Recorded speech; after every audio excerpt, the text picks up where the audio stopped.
Angas pa rin pala, no? Akala ko hindi ka marunong magalit, eh.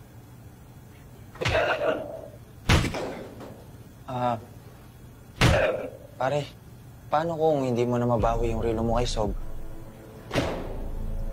Iba rin talaga yung Sob na yun, eh, no? Basag ulo dito sa loob. Magnanakaw naman sa labas.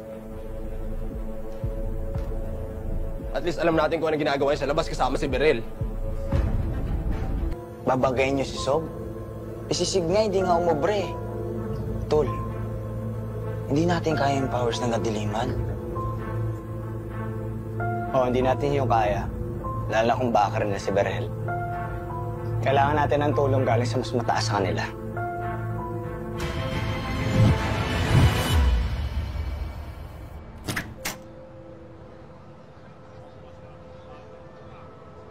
Pinayagan ko yung modus mo dahil ang sabi mo, hindi kayo sasabi. Pagsabihan mo yung mga bata mo, ha? Pasensya na po, ma'am. Pinagsabihan ko na si Angulo. Yung ibang teacher, nagtatanong na. Ako pa nagtatakip sa inyo. Kaya ganun na lang po, ma'am. Ang pasasalamat namin sa inyo.